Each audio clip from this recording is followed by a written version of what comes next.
All right, folks, we have a special treat for you here today. We're joined by the legendary Walter Block, who is a professor of economics at Loyola, but he's most famous.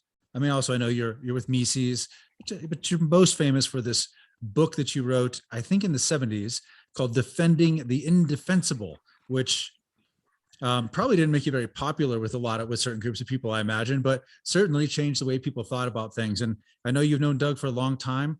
The hope today is just really to we want to watch you guys in public get caught up and just see what's on your mind and with the state of the world today. So thank you, Walter, for being here. Really appreciate it. My pleasure. I called it Defending the Undefendable because I'm ignorant of the English language. It should have been indefensible, but I called it undefendable. And I'm now, I followed it up with another Defending the Undefendable 2, and Defending the Undefendable 3 is now coming out later this year, and I'm working on Defending the Undefendable 4. So I got plenty of material. Yeah, and since daily there are more things that are designated to be undefendable by the PC types, you could fill a shelf with these books before you're through, probably. Are you using the same cartoonist to illustrate the points? Well, he died, unfortunately.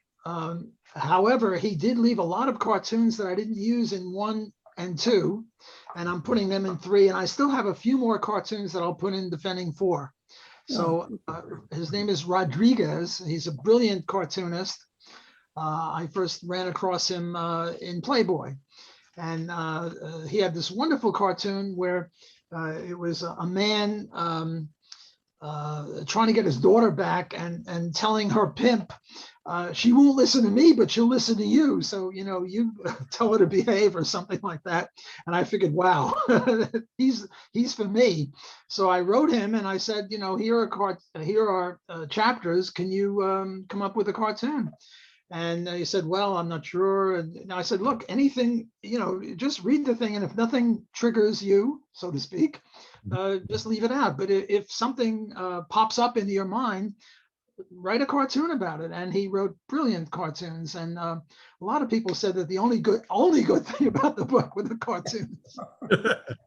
Well, certainly a good thing about the book. A couple of things I got to mention because otherwise I might forget. It's that Walter disclosed to me years ago that he was correct me if I'm wrong, Walter, that Walter was a classmate of Bernie Sanders back at City College of New York. And the two of you guys were on the track team together. And to this day, Walter still does speed walking. So is all that true or still true? Yeah, I have to correct you slightly. I overlapped with him in 4 years of high school and only 1 year of college at Brooklyn College. And I have to tell you my Bernie Sanders joke.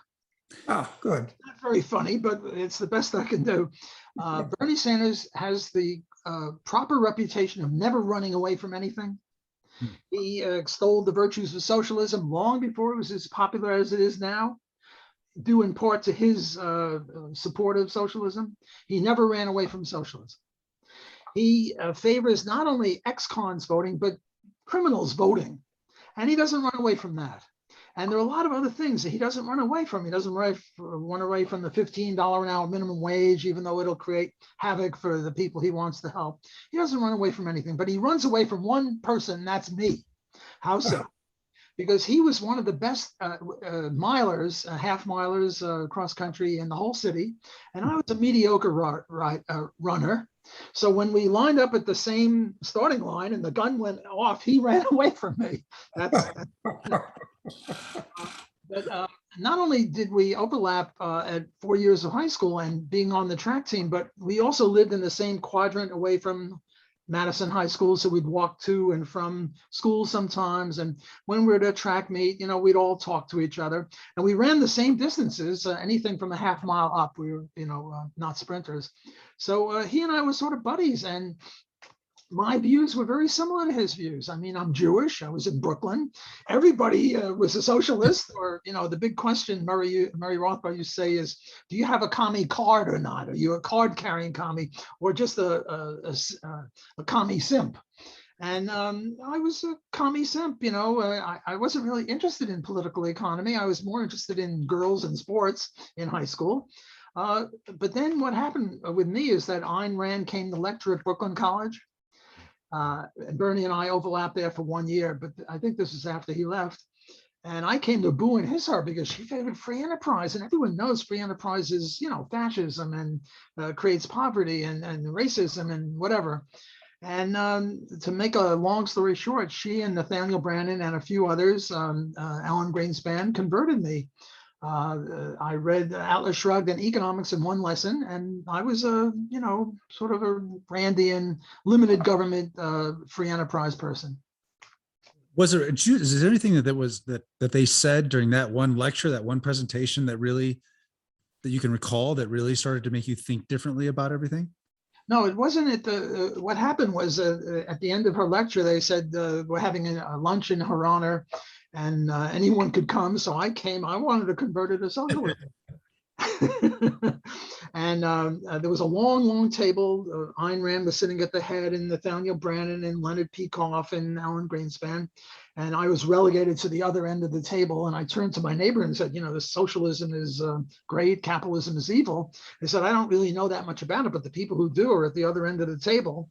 So I went there. I was a chutzpahnik, and I stuck my head between Ayn and Nathan's. And I said, there's a socialist who wants to debate someone on socialism and capitalism.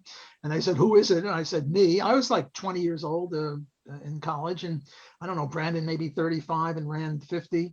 And Branden was very nice. He said, look, there's no room at this end of the table, but I'll come to the other end of the table and we'll talk on two conditions. One, you don't let this conversation lapse until we settle it. And two, you promise to read 2 books that I'll recommend. Well, the 2 books were Atlas Shrugged and Economics in One Lesson by Henry Hazlitt. And I must have gone to Branden's house or Rand's house, 4 or 5 times. And in the course of that discussion and reading those 2 books, that was it. I wasn't an anarcho-capitalist yet, not until I met Murray. But I was on the path of libertarianism. Maybe if Bernie hadn't been a couple of years ahead of you in school, it all could have been so different. Oh no, he wasn't ahead of me.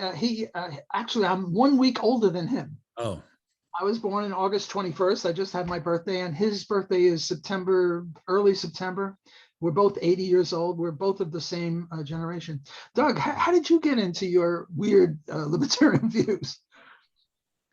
Well, as a book, I think it was by Jerome Tucili, was titled, it usually begins with Ayn Rand. And it did. I don't know how I found the book, but it was The Virtue of Selfishness. And so I just read the book. And I do remember this very distinctly. When I finished the first page of The Virtue of Selfishness, I had to put the book down because I was so shocked that somebody had crystallized everything that was inchoate in my mind and put it all together for me in the first page. So that's when I started. So I went, listen, like most people, I started out when I was a little kid. I started out as a liberal, you know, naturally. Then I read Barry Goldwater's Conscience of a Conservative, and I figured, well, I must be a conservative. And then it was Rand's book. And I went through the objectivist stage where everything was dogmatic, you know. If Rand says it, that's the way. It's like a religion. And I became an anarcho-capitalist, I guess, in the early 70s after I read the Tannehill's book, The Market for Liberty. And has my progress stopped since then? No, I've probably, from there, I've become I've recognized I'm a Discordian, which is something that thinks that capitalism doesn't take it far enough. Whoa. I've gone off deep end, Walter. Gone off the reservation. So anyway. Oh, that's fascinating. I forget when I met you, Doug. I might have been in Utah or Libertarian Party convention or something like that. I forget. And then I went to your meetings in Denver, or rather, Aspen. In Colorado. Aspen. In Aspen. Yeah, several times with Rick Rule and a few of your other buddies, and we became friends over the years. Yeah. Yeah, no, it's been absolutely wonderful. And of course, I started the Eris Society back in 1980. So it would have been pretty close to 40 years that I've known you at this. It's funny how time flies. You know, another thing I wanted to mention, Walter, is that here you wound up at a Catholic university, and not just a Catholic university, one that's run by this cult within the Catholic Church, the Jesuits. And you got into a bit of a dust-up with the powers that be at Loyola a few years ago. What was all that about? Well, I've gotten into several dust-ups with them. I think the first dust-up happened not so much with Loyola, but with the New York Times. The New York Times was interviewing me, and what they really wanted was a hit piece on Rand Paul. And the theme was, Rand Paul is a maniac. Look at the idiots he hangs around with. And I was one of 10 or 12 idiots that Rand Paul supposedly hung around with. And what happened was, I was telling him, what is libertarianism? What is free market? And they weren't getting it. And either they weren't getting it because they were stupid, which I don't think at all. I think the New York Times journalists are not stupid, or they wanted to have a gotcha moment. And, so I finally gave him a gotcha moment. I said, look, libertarianism believes in voluntary slavery. And I gave him the example, God forbid, my son has a horrible disease. It'll cost $20 million to cure him. And I don't have anything like 20 million, but I go to Doug Casey, who's very rich. And Doug wants me to be his slave. I'll pick cotton on his plantation. I'll give him economics lessons, whatever. He'll give me the 20 million and I'll save my son's life. And I value my son's life more than my freedom. There are libertarians who agree or disagree with it. That's very logical and very moral and sound. Yeah. Murray Rothbard disagrees. Bob Nozick would agree, but so it's a divisive issue among libertarians. But that was my view, and I was trying to give them the most radical, off the chart example. So what these illegitimi did? They wrote it up and they said that I favored actual slavery. Oh, of course. Come on. I mean, actual slavery is anathema to libertarianism. It's a violation of the basic premises of non-aggression. So that was around 2016 or 2016, 2015. And then maybe 2018, a bunch of students got together and said, I should be fired because I favor slavery. And they got 500 students to sign on. But then a former student of mine got 5,000 people to sign on saying I should be given a raise. So that was one of the issues. I mean, it's really despicable to say that I favor actual slavery. Yeah. And then what they did is 15 paragraphs later, they said, no, he doesn't really favor that. But, and then what happened was the president of my university, Father Wilds. Father Wilds wrote right after this came out in the New York Times, well, we're against slavery, and block favor. I mean, the whole thing is despicable. Yeah. That was the first of many times that my tail got caught in a crack with Loyola University, but I have tenure. I'm still there. There are other complaints, but that was like a major complaint. Well, what I dislike about these people as much as anything else, and there's a lot more, is their intellectual dishonesty. It's not as if they want to have a conversation about the merits of something. It's that they modify the premises and they're just dishonest. Well, I would agree with you with most of them, but not all of them, because remember, there was Father James Sadowski, S.J., friend of Murray Rothbard, and a total solid anarcho-capitalist. And then there's James Shaw, S.J., who is also a Jesuit and very, very free enterprise. And then there was another guy who, Francis, I think, who taught at Loyola University, Maryland. And he also is a Jesuit and a free enterpriser. So you can't equate the two. You can't say that all Jesuits are unwilling to talk. And actually, I'm sort of buddies with a Jesuit colleague of mine at Loyola University. He is not a free enterpriser, but we have dinner together, we have lunch, we even had a formal debate on minimum wage or something like that. So I don't want to tar the whole Jesuit order with that. There are many Jesuits who are not political at all. You're probably right. That's true. It's just that they do have a well-deserved bad reputation. I mean, they were the order was the epicenter of the liberation theology movement, for instance. Most of them those people were Jesuits. And it's interesting that the Jesuits and the Dominicans started the School of Salamanca. And the School of Salamanca in 1540 or so, 16th century, was a precursor to the Austrian movement. Murray Rothbard and David Gordon have written about this.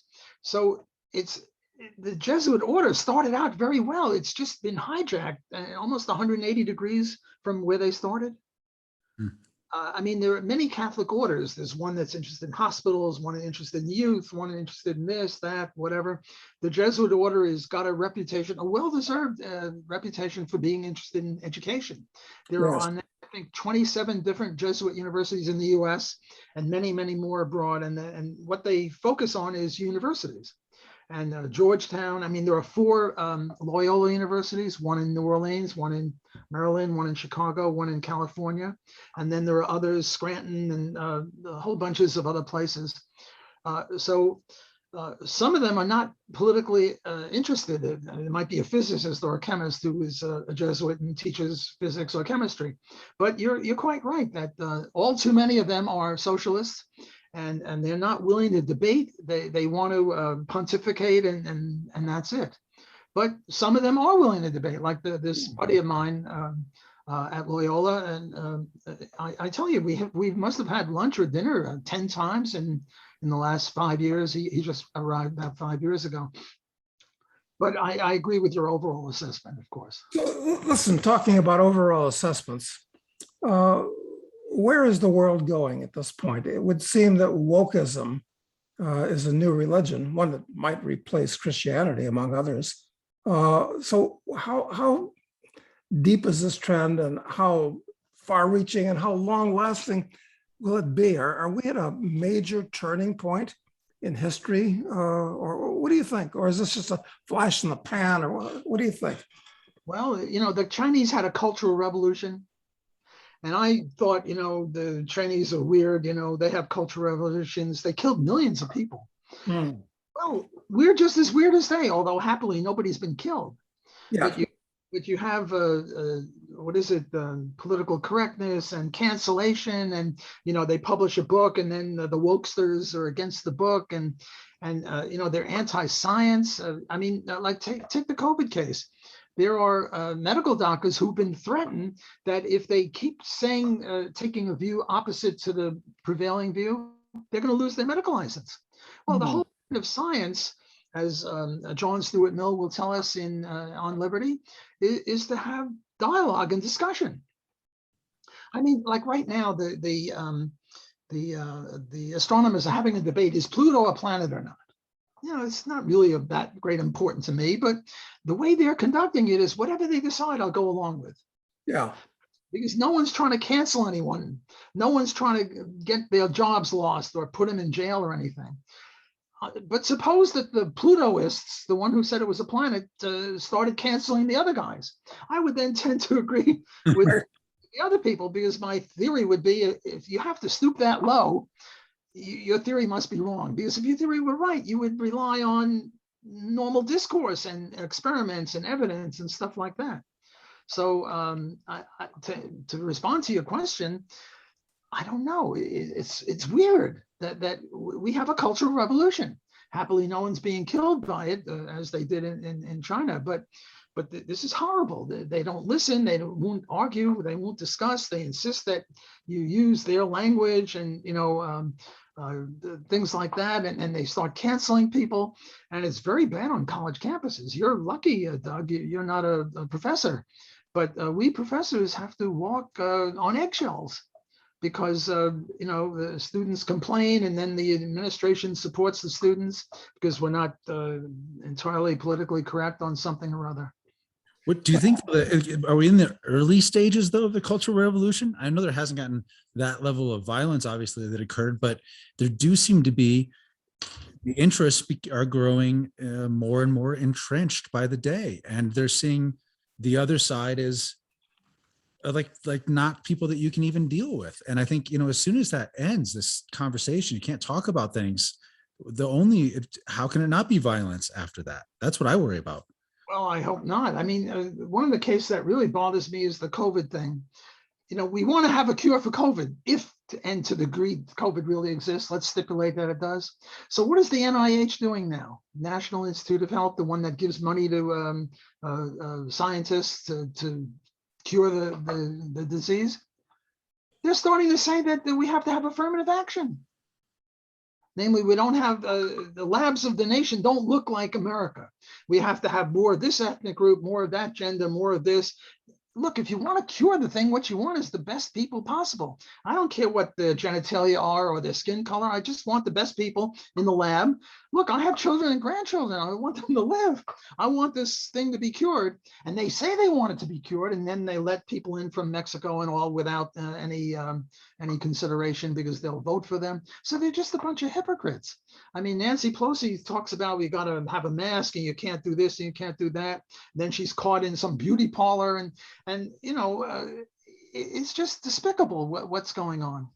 Do you think that there was a point where it seemed to me where hypocrisy used to be something that would ruin someone's political career? I mean, if they were like, it would be like the super conservative senator who's caught having sex with a man in a bathroom and he's gone forever, never heard of again.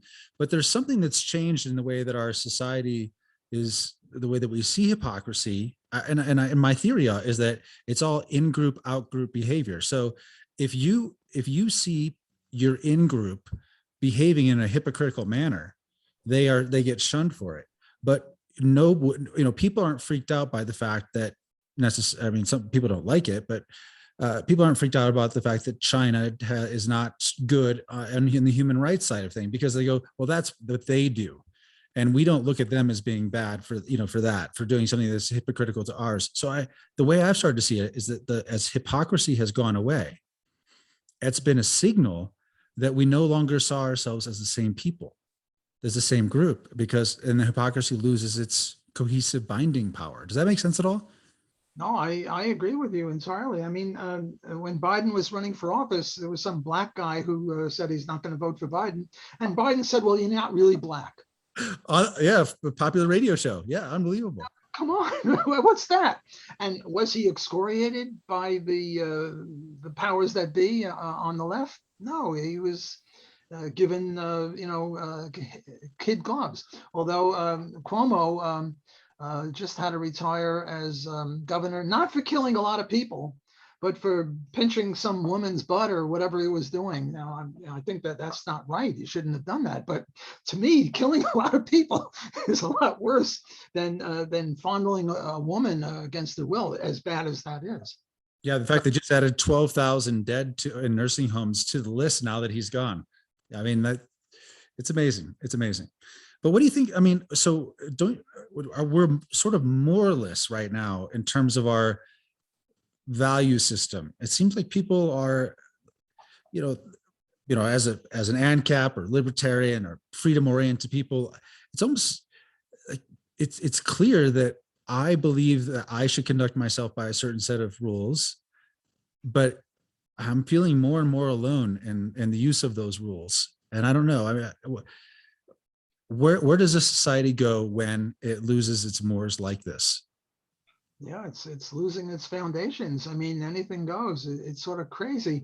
I wanted to pick up on something Doug said, if I might. He said that he's not an AnCap anymore. He's a Discordian. Doug, where do you disagree with anarcho-capitalism? I'm sure you don't. Oh, I don't. It's just, I'm just looking for further evolution of it. Like, for instance, a Discordian. I mean, in my process of trying to do, in my own humble way, to philosophy what scientists are trying to do with science, where they're trying to centralize it into one great rule. So what is that for philosophy? Well, we have the two great rules, which are do all that you say you're going to do and don't aggress against other people or their property. Okay, that's good.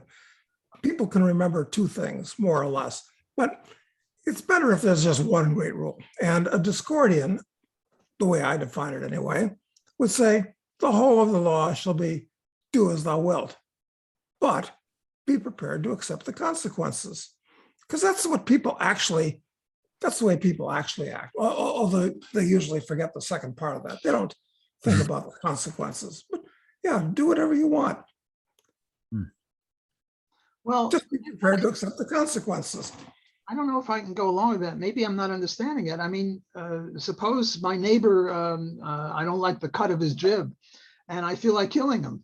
Yeah, okay. I don't want to kill him. I shouldn't kill him. It would be murder.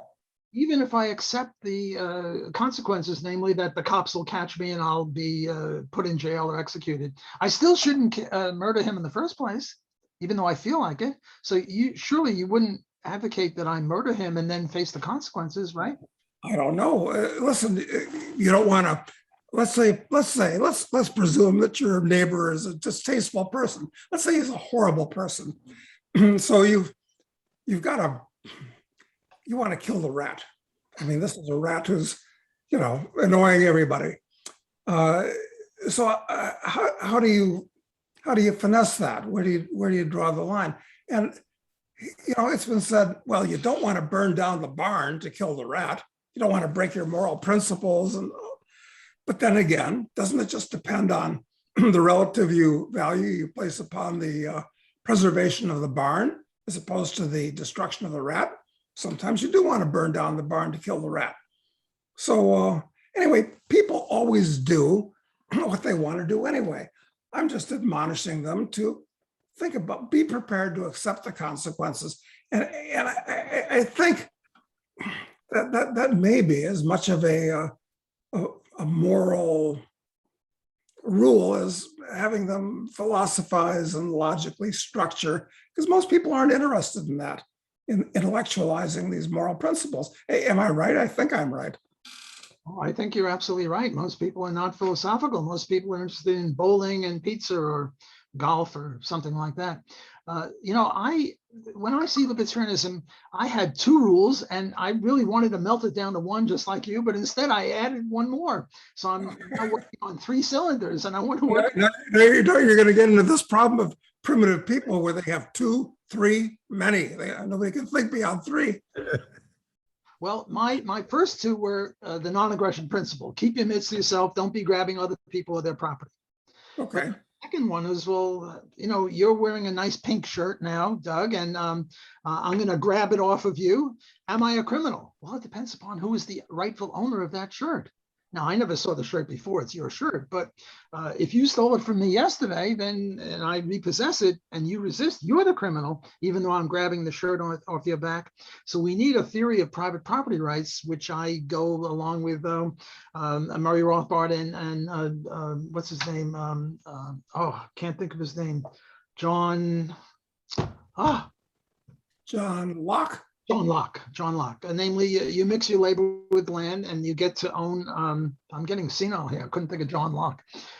You mix your labor with the land, you own yourself. So you mix your labor with land, or you domesticate a wild cow and now you own it. And then Bob Nozick says, well, any justified transfer after that. So you domesticate a cow, I put in a corn crop, and now we trade, we have a barter. And now I own the milk, even though I didn't produce it, and you own the corn. So that's the second rule, private property rights. But then I've added a third one, free association. Nobody should be forced to associate with anyone against his will. Now, you could say that that third one is a logical implication of the first 2, but it's so important because nowadays, you can't discriminate on this, you can't do that. You have to. I mean, what was that guy, the Christian baker? Colorado. gay group can, I favor the gays when they rebelled in 1960, whenever it was, in the bathhouses. I forget when they had their rebellion. Before that, the cops would just hassle them for consenting adult behavior. Yeah. Had a little rebellion, and I was on the gay side. The cops shouldn't be hassling them for consenting adult behavior. But now the gays, like everyone else, thinks that not only should they have negative rights, but they should have positive rights. Namely, you go to a baker and you say, I want a cake with 2 guys on top. And the baker said, well, that violates my principles. And it shouldn't have to be religious principles, any principles. Yeah, doesn't matter. And yet they compel him to bake the cake, and he doesn't want to bake a cake. Well, free association would deny that. So I'm sort of stuck on 3 principles. And I agree with your desire. That's a very interesting point, Walter, because the first 2 non-aggression principles, that's a separate thing, isn't it? Yeah, it seems like it's like just the ability to opt out, really. I'm just like, hey, it's fine for you to be able to do what you want to do, but not for me. I'm going to go. Yeah, I don't want to bake a cake for you. Yeah.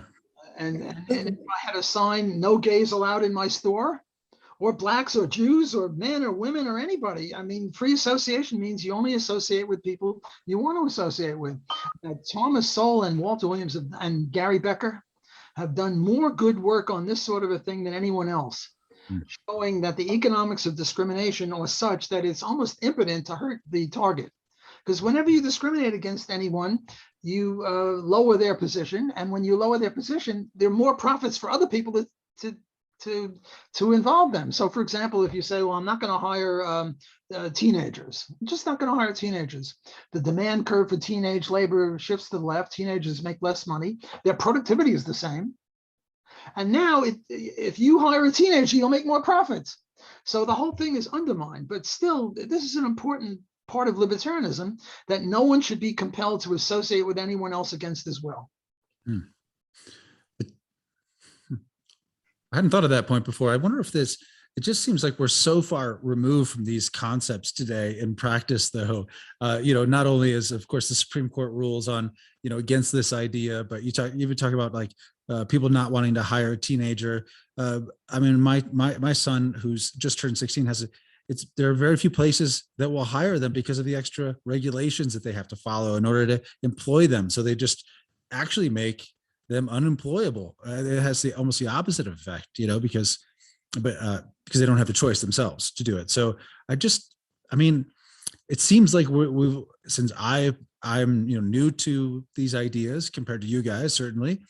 And I think that it just seems like in the time I've been paying attention, it's been going the wrong way entirely. And I just wonder if, is there a way to sort of to change that course, or does it have to overreach to the extent that people are now interested in freedom? Well, there is a way to change this, and that's to convert everyone to libertarianism. I think Doug was quite right to say that Ayn Rand converted a lot of people in our generation. Well, in your generation, Matthew, I think it would be Ron Paul, who converted a lot of people. And if you asked who are the 2 people that converted more people to the freedom philosophy, it would have to be Ayn Rand and Ron Paul. I caucused for Ron in Iowa, as I was living in Iowa at the time. Yep. There you go. So I think the way to turn this around is especially what Doug is doing. Doug is magnificent at this with his best-selling books. And another way that Doug and my life overlap is I've invited Doug 3 or 4 times to speak at Loyola University. Oh, more actually. I think more. Maybe 4 or 5. Who's counting? Yeah. To your best economic students. Yeah. Right? And also several of my students have gone to work for Doug. Huh. That's true. And then we went to Hans Hoppe's seminar, remember? In Bodrum, Turkey. That must have been like 4 years ago, huh? Yeah. So my life and Doug's life are intertwined. I know his wife, and I met her, and also so Doug and I are friends for 40 years, and since we're both professionals at promoting liberty, we would cooperate with each other. Doug was very, very kind in his a novel where Speculator. He mentioned defending the undefendable very positively, and I appreciate that. Well, Doug has told me that the purpose, like the premise of his books for probably, I don't know, 12 or 13 years, maybe it was the first time I started hearing him talk about he wanted to do these books. And he basically positioned it exactly the way that your book was. And I didn't realize that literally till the other day when he was talking about it, explaining what your book was about. And I'm like, this sounds a lot like the whole premise of your Speculator series. And he goes, well, yeah, that's where I got the idea. Yeah. Yeah, one of my defending people was the Speculator, and Doug and his co-author John wrote a book, The Speculator. Do you want to mention that a little bit, Doug? Well, I'll take this a little bit further. What we're trying to do in this series of novels, and there's 7 of them, of which 3 are done, is kind of feeding it to people on a gradient, where speculators are, they're considered kind of unsavory, but they're they can be in polite society.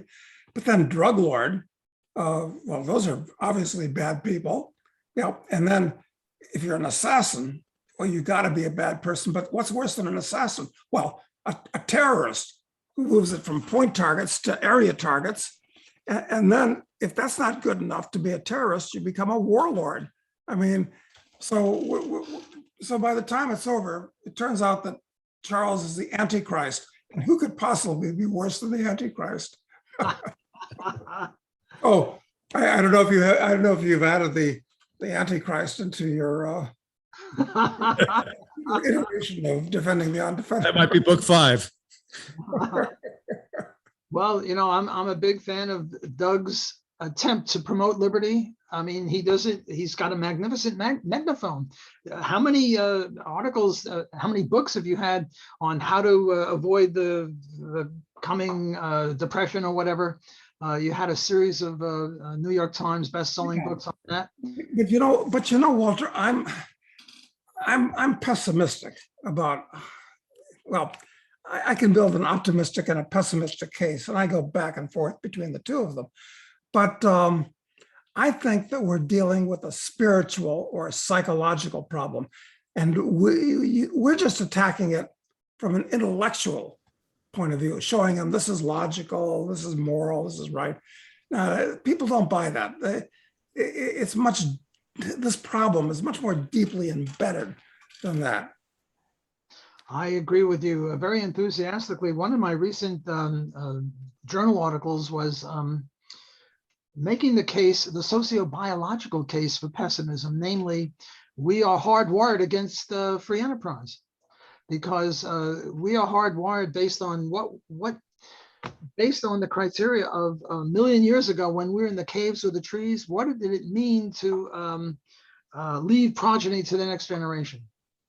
And there was our tribe and some other tribe.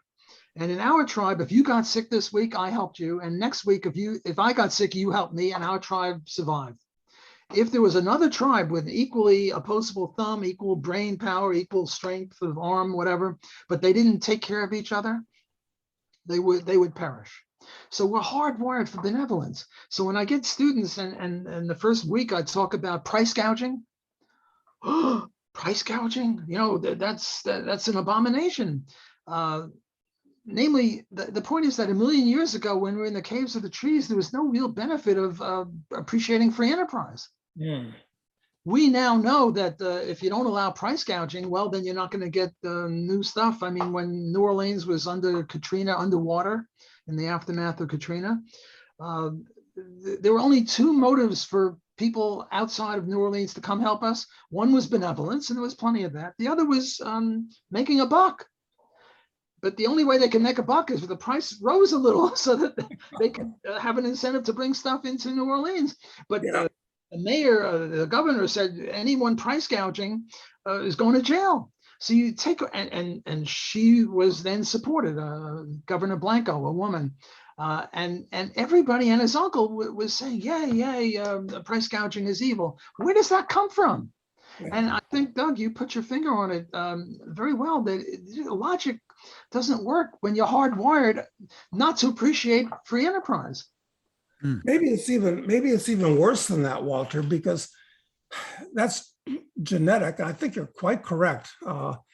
But maybe it actually goes back to the family, where when you're a little kid, everything is like free from your parents. And, the family is a perfect kind of socialist institution, if you would. So we're growing on this genetically, and even right in the here and now family. So this may be a very hard to solve problem. Well, the family is voluntary socialism, and we favor, or at least do not oppose, voluntary socialism, like the family, from each according to his ability, to each according to his need. The little girl of age 6 eats in accordance with her ability, eats in accordance with her need, not her ability to earn income. And you get the kibbutz and the commune, and that's okay from a libertarian point of view. But you're quite right. That has implications for being open to socialism. I mean, Bernie Sanders is riding a wave or a crest. Young people now more of them favor socialism than capitalism. Yeah. And I think it comes from the family, and it comes from our biology. It's sort of like the rock of Sisyphus. We push up the rock of liberty up the mountain, and then it comes from down, and we push it up and it comes down. So that's the case for pessimism. When I met Murray Rothbard in 1965, I asked him, how many libertarians were there in the world? And you know what he said? 25. 25. And he'd be in a position to know, because, if you didn't know Murray then, you weren't a libertarian. Well, how many libertarians are there now? I would estimate in the whole world 25 million. Yeah, probably. So we went from 25 to 25 million, which is the case for optimism. On the other hand, when Murray told me this, it was 1965, and there were 3.5 billion people on the planet. Now there are 7.5 billion people on the planet. So we increased by 25 million minus 25. They increased by 3.5 billion. That's the case for pessimism. Well, I'm not. I know. What do you think about the idea? Because I have kids, I think about the family thing in the same way, and the socialism part of the family. Of course, it really has to be that way to raise your children, I think. But it's the goal is to move them toward independence. But I think that I worry about this greater problem that seems psychological, really, is that it's the unmoored nature of most people's this is just not a value system at all. It's almost like people are engaging in a version of game theory constantly, and most of the concepts in their life that they hear about are actually very abstract to them. They aren't things that they encounter in the real world. So, and in the real world, they're using, well, do I get more? Do I get something good by engaging in this action now? I mean, something positive, or do I get something negative? And I think that it's just it's like there's no higher principle. Like the idea of saving, for instance, to take an economics point of view, is like, I'll just save some money today so that I'll have more for the future, and I can invest it and I can grow. But but that's almost a value system, really. I mean, that you believe in the future enough, and you believe in the value of the work enough, or whatever. And I just think that everything seems so deeply unmoored. Family is not valuable. I mean, you get almost criticized for people having kids now. It's like you're destroying the earth if you have children. Whereas I actually think one of the most courageous acts someone could do today is have kids, is my belief, because that's like a bet in the future. That's actually skin in the game for the future. But what do you think about that? I mean, is it these value systems? Do you think that the lack of them altogether? Do you see it the way I do, or have a different take? I do see it very much like that. I'm a pro-religious atheist. Why am I a pro-religious atheist? Because the enemy of my enemy is my friend. Who is my main enemy? Stalin, government. How did they treat religion? Not too well. No. Therefore, I favor religion, because even though I'm an atheist, I don't believe in it. It's a voluntary organization. Well, it's the same thing with the family. The government is trying to rip up the family, and the family is very important.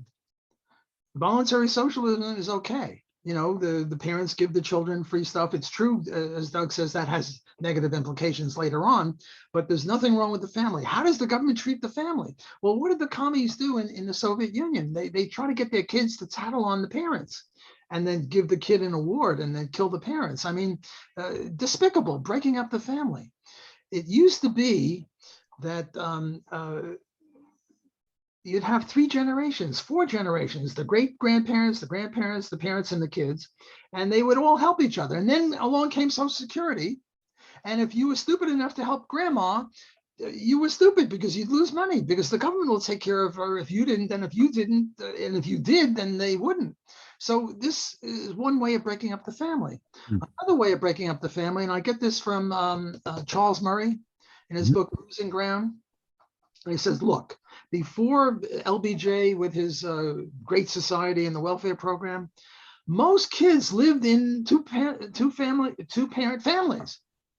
Now, the kids are, I think something like 50% of kids live in the absence of a father. And then they get into crime because fathers are important in the family, and mothers can't really deal with teenage kids who are bigger and stronger than them. They need a father to sort of set up law and order or, civilized behavior.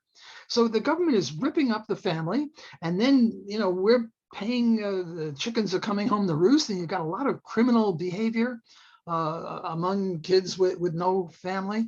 So this is a despicable thing that the government is doing in breaking up the family. And the enemy of my enemy is my friend. Well, the enemy of the government is the family, so therefore I'm pro-family. It just so happens I have a wife and kids and grandchildren. But from a philosophical point of view, I think the family is very important. And the government is trying to rip it up and doing a good job at it. My hat's off the government. They're doing a great job of breaking up the family, which is a civilizing institution. Well, listen, Walter, what you said earlier about the growth of the libertarian movement, the optimistic case, I see that too. It's that right before our very eyes, organically, just on its own, there have been thousands of people, hundreds of thousands at this point, I don't know, that have identified themselves as anarcho-capitalists, which is really pretty daring because traditionally anarchists are, hated and distrusted as the evil people with little round black bombs and stuff like that. So yeah, that's good, and that's really growing quickly. But the thing is that what's going to stop the state in the U.S. from growing now that we have actual Bolsheviks that control the apparatus of the state in Washington, D.C., and they're going to grab this country in a stranglehold, and it's going to. I think it's going to keep growing until it implodes. The whole country falls apart in chaos. I don't think that there's gradual change back the other direction. That's just the way I see it. What do you think? I hate to agree with you, but that's a very powerful argument for pessimism. I mean, people are saying, well, let's impeach Joe Biden because of the Afghani situation. Well, if we impeached Joe Biden, who are we going to get? Kamala Harris, and none of us are big fans of Kamala Harris in terms of liberty and freedom or anything like that. And then the way they what's the aphorism? It's not who votes, it's who counts the votes. Yeah, Stalin, right. Well, what's going to happen in 2024? Will the Republican lose because of ballot counting and ballot box stuffing? And they have all these revelations about the strange occurrences in the 2020 election. That doesn't portend too well for the future.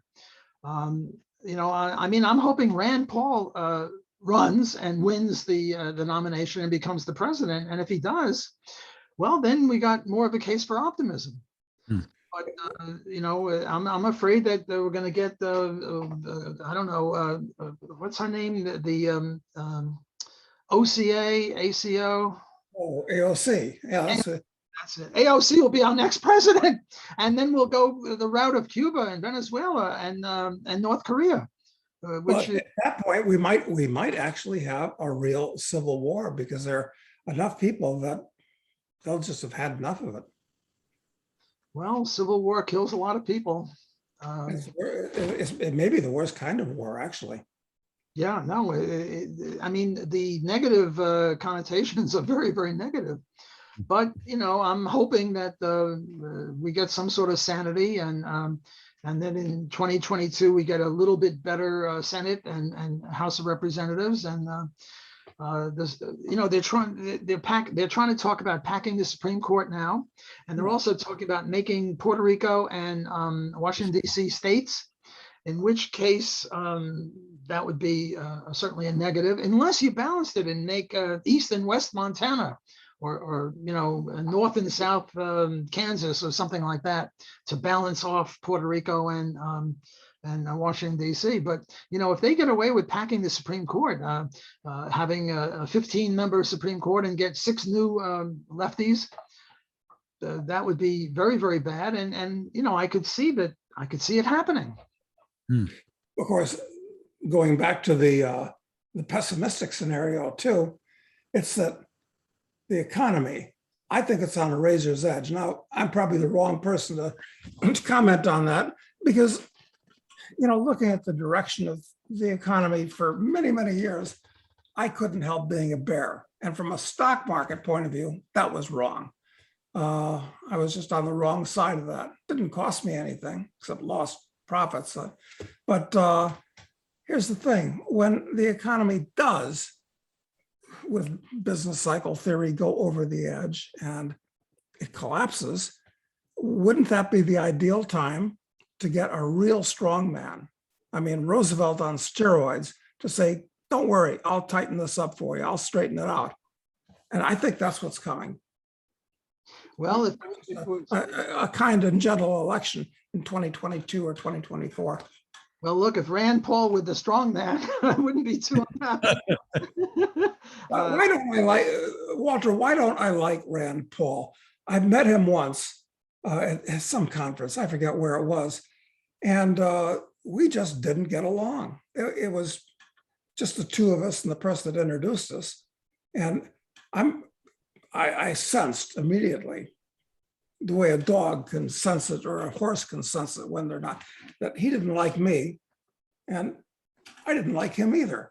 What do you think was going on there? What kind of a guy is he? Because I don't really know him other than that, when we didn't get along.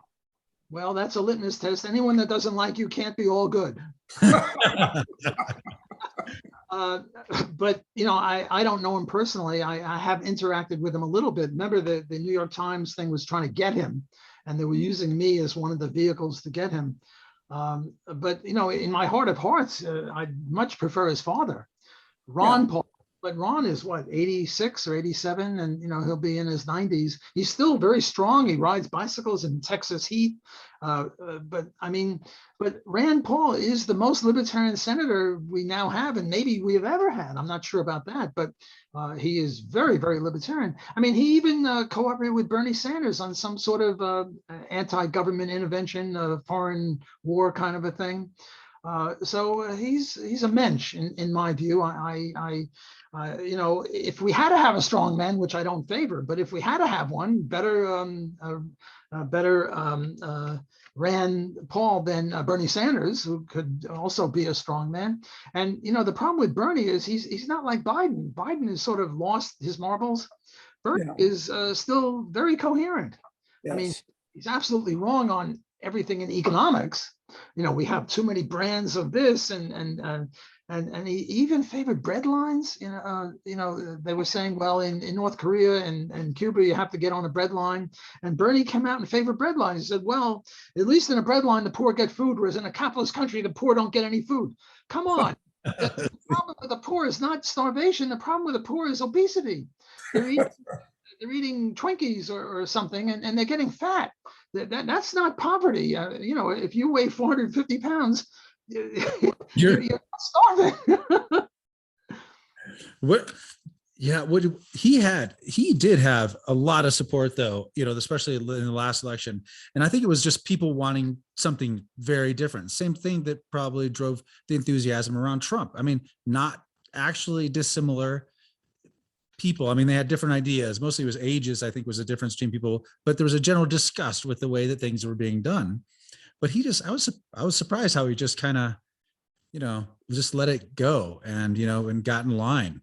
And, but that sentiment about there's a problem and things need to get better, I think that sentiment is still there, and it's growing stronger by people on both sides, I think still, and it's basically driven by the fact that the total loss of faith in institutions. I mean, people just don't. I mean, Doug talk about, and I talk about all the time. We don't know what to believe about anything. Like, you can't know what's real about anything unless you can see and verify it for yourself. Well, the way I see the future of the economy is sort of a race. On the one hand, you have the government screwing things up, printing money like a drunken sailor or whatever. On the other hand, you have productivity increases. I mean, look at what we're now doing, Zoom. 5 years ago, we couldn't do that. Yeah. My son has a computer company and he's creating all sorts of stuff. By the way, he told me that he'll never hire more than 29 people. Why? Because if you hire 30 people, then you have to do all sorts of governmental things. But so it's a race. On the one hand, we have some very, very bright people trying to cure a disease, trying to make a better computer, make a better robot, go to the moon. This great thing when the government did rocketry, you send up a rocket and then the rocket falls and that's it. You lose the rocket. Imagine how expensive air travel would be. As I go from New Orleans to New York and the airplane has to be ditched after that. Well, capitalist billionaire spacefarers, they can now reuse these rockets. Maybe we can get some great wealth off of, I don't know, Mars or some Ganymede or something like that. So it's sort of a race between the best in human beings, the productive ones, and the evil government people. And which way it'll go, it might be sort of a tie, in which case we'll just bumble along the way we've been bumbling along. We won't come to nirvana, nor will we go to hell in a handbasket. Maybe the moderate scenario is more likely. I'm not sure. I think economists tell the future in order to show they have a sense of humor. Because if we knew, we'd be very rich, and we're not very rich. No, listen, I'm totally with you on that. And I go back and forth on future. One who was a JDS Haldane, somebody like that said the future is not going to be better than you imagine, but better than you can imagine. And I believe that on the one hand, but on the other hand, what do we do about the business cycle? Which, notwithstanding everything you said, which I totally agree with, what do we do about the business cycle, which I think still exists? Well, I'm an Austrian economist to the best of my ability, and I know that when the government increases the money stock, the interest rate goes down, and this leads to misallocation. We get into more and more roundabout processes than we otherwise would. I mean, if you lower the interest rate from 4 to 3%, this will help a little bit for an investment of 1 year, but it's going to really push you for an investment of 60 years. You're going to make a lot more money if you do a 60-year investment. So we start doing 60-year investments with, but the savings and consumption rates haven't changed. So we're going to, when the rubber meets the road, we're going to have a problem. On the other hand, if the productivity increases enough to overcome the government misallocation of interest rates and money stock, well, then we won't have it. I mean, they've been increasing them. I mean, Donald Trump, God bless him, let the spigots open 4 or 5 years ago, and now Obama did it, and we haven't had a depression yet. Yeah. It might be that the real strength of the economy is overcoming government, not attempts, but government effects of undermining the economy. Again, Austrians don't make predictions as to what's going to happen. We just have a theory, and the theory. Are we going to have to rewrite the theory of the business cycle, though, to take this into account? No, I don't think we have to rewrite the theory. I think the theory is correct, that if we lower the interest rates artificially, we will have problems. On the other hand, if productivity increases enough to overcome that, well, then we won't have problems. So I think the theory is correct. It's sort of like what's going to happen depends upon which side of the bed Biden gets out of. And we don't know which side of the bed he's going to get out of. But we have theories that if he gets out on this side of the bed, things are going to go bad. And if he gets out on that side of the bed, things will go good. We just don't know which way it's going to go. So I don't think we have to rewrite Austrian business cycle theory. I think we have to apply it. And one of the applications of it is, implications of it is not only government screwing up the economy, but the real strength of the economy. And if the real strength of the economy, look, suppose instead of the Fed increasing by trillions, they just increased the budget by a nickel. Well, that would have no effect. even though the Austrian theory is still correct. Well, I wouldn't say it would have no effect. It would have such a minuscule effect that nobody could discern it. But the theory would still be correct. Yeah, good point. It's a good point. I'm just wondering if the immensely compounding rate of technology in many different areas, not just computers, I wonder if that almost is like a Deus ex machina device that, changes a lot, which it never has in the past. And, the other thing I think about regarding this is that, people have only been civilized for 5,000 years, and we've only had the Industrial Revolution for 200 years. So, the world is still a pup, as it were. That's true. Well, look at the Depression of 2008. That was not an Austrian business cycle theory depression. It was not an Austrian business cycle depression. What it was that the government was artificially putting money into housing and giving people money that they couldn't afford, and then the whole thing came tumbling down. Tom Woods wrote a great book about the Depression of 1921, where the government did nothing. Yeah. And in 6 months, the whole thing was over. Whereas Murray Rothbard wrote in 1819, and then a lot of Austrians wrote about the Great Depression. And it was not just FDR, it was also Hoover was doing the same sorts of things. And what they did is they prolonged the Depression by propping up businesses that shouldn't be in existence anymore. I mean, Kodak should not be in existence. If you propped up Kodak, because we have cell phones now, we don't need that. Well, then you do it at the cost of something else. Well, when the government props up business artificially, well, it just makes the economy even less allocative. Yeah. Look, No, we've been at it for about an hour, and I'm sort of running out of time. No, it's good. It's good. I just have one question for you about if people are new to libertarian ideas or Austrian economics, or if they're trying to introduce these ideas to people to get them to think more like we do, I guess.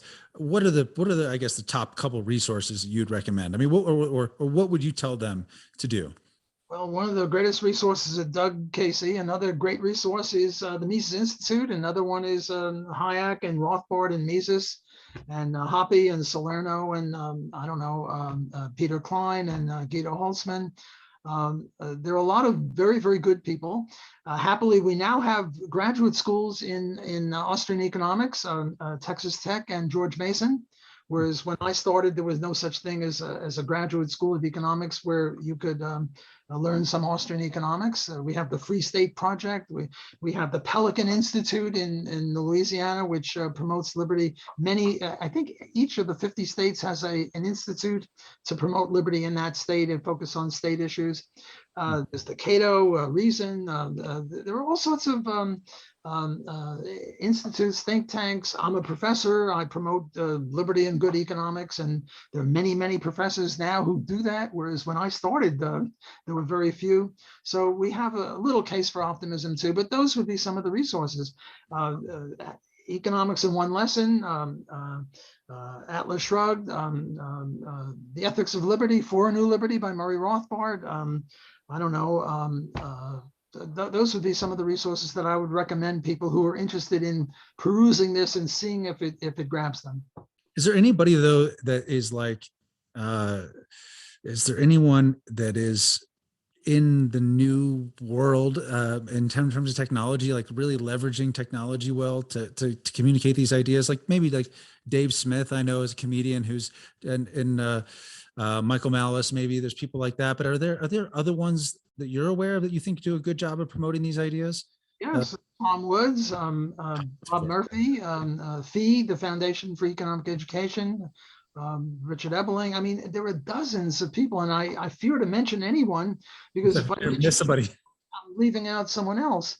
Rick Rule, a buddy of Doug Casey's and mine, another great person. I mean, there are literally hundreds of us, maybe thousands of us that are making important contributions to the promotion of liberty. And you have to be inspired by it. The Libertarian Party. I forgot about the Libertarian Party. I'm not a big fan of them. They keep attacking Ron Paul for some strange reason, but I've been a member of the Libertarian Party since 1969, before it started federally in 71. They do great work in promoting liberty.